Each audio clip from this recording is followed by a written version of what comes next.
अक्सर सुनने में आता है ना, अरे मुझे गुस्सा बहुत आता है।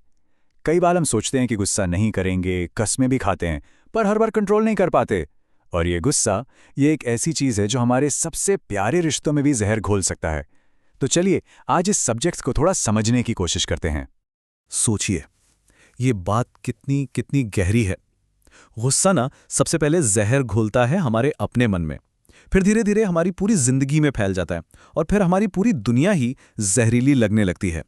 ये बिल्कुल उस आग की तरह है जो दूसरों को जलाए ना जलाए पहले खुद को जरूर जलाती है। तो इसे थोड़ा और समझते हैं। क्यों कहा जाता है कि गुस्सा एक सेल्फ डिस्ट्रक्टिव, मतलब खुद को ही खत्म करने वाला जहर है? इसकी असली कीमत क्या चुकानी पड़ती है हमें? हम सोचते हैं कि गुस्सा बस एक मोमेंटरी चीज है, एक उबाल आया और चला गया, पर असल में ये एक पूरा साइकिल है, अनहैप्पीनेस का साइकिल। देखिए, जो इंसान गुस्से में होता है ना, वो गुस्सा आने से पहले भी दुखी होता है। गुस्सा करते वक्त तो दुखी होता ही है, और गुस्सा शांत होने के बाद तब तो सिर्फ पछतावा और दुखी हाथ लगता है। जरा सोचिए, क्या कभी किसी को गुस्सा करके सच में खुशी मिली है? कभी नहीं।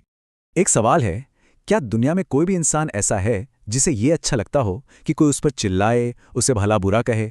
नहीं ना। किसी को भी किसी और का गुस्सा पसंद नहीं। तो फिर हमारा गुस्सा कोई क्यों झेलेगा? ये एक बहुत जरूरी सवाल है, सोचने वाला।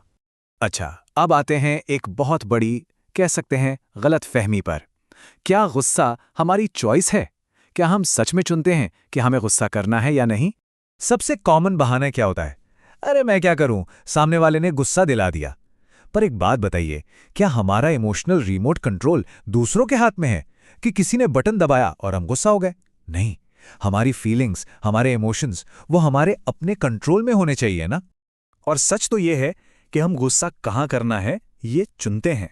इसका सबसे बड़ा प्रूफ हमारे अपने बिहेवियर में ही है। सोचिए, ऑफिस में अगर बॉस ने कुछ कह दिया तो क्या हम उन पर चिल्लाते हैं? नहीं, हम चुपचाप सुन लेते हैं।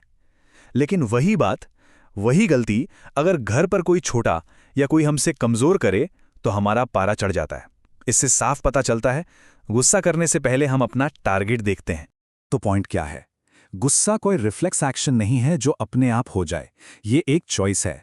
हम मन ही मन में कैलकुलेशन करते हैं कि कहाँ गुस्सा निकालना सेफ है और कहाँ नहीं, क्योंकि हमें पता है कि कॉन्सिक्वेंस यानी नतीजा क्या होगा।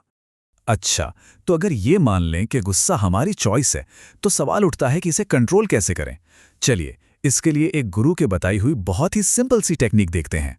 एक आदमी एक गुरु के पास गया, बोला, गुरुजी, मुझे गुस्सा बहुत आता है, कंट्रोल ही नहीं होता। तो गुरु ने कोई लंबा चौड़ा भाषण नहीं दिया, उन्होंने बस एक लाइन कही। कहा, ठीक है, गुस्सा जरूर करना, पर आज नहीं, कल करना। अब यह सुनने में बहुत सिंपल लगता है, पर यह काम क्यों करता है?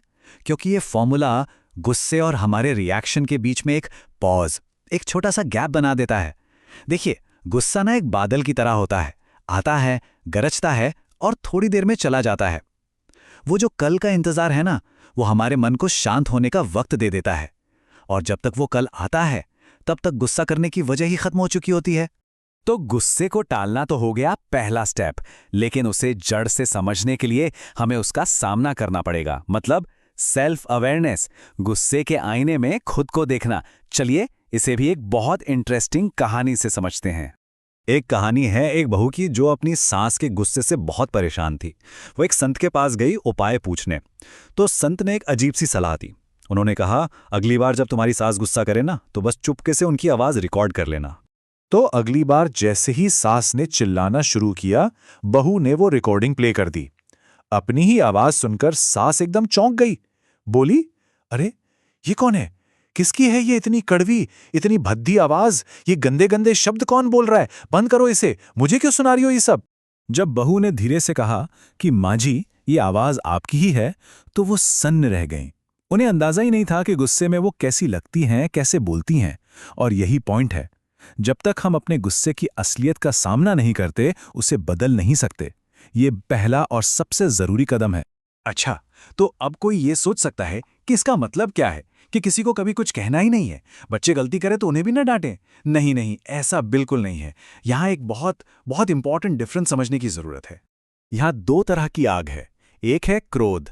ये वो आग है जो अंदर ही अंदर सुलगती रहती है, एक जहर की तरह, जो हमें ही जलाती है। और दूसरी तरफ है गुस्सा या सुधार के लिए डांट। ये किसी की भलाई के लिए होता है, जैसे बच्चे को किसी खतरे से बचाने के लिए डांटना। इसमें आपने बात कही, मैटर वहीं खत्म हो गया, ये मन में नहीं रहता। ये एक एक्शन है, जहर नहीं। तो इस पूरी बातचीत का निचोड़ क्या है? निचोड़ यह है कि जो डिस्ट्रक्टिव एंगर है, जो क्रोध है, वो हमारी मजबूरी नहीं, हमारी चॉइस है। तो अगली बार जब गुस्से का बादल सर पर मंडराए, तो फैसला क्या होगा? उसे आज ही बरसने दिया जाएगा या फिर कल पर टाला जाएगा? ये फैसला हमेशा हमारे ही हाथ में है।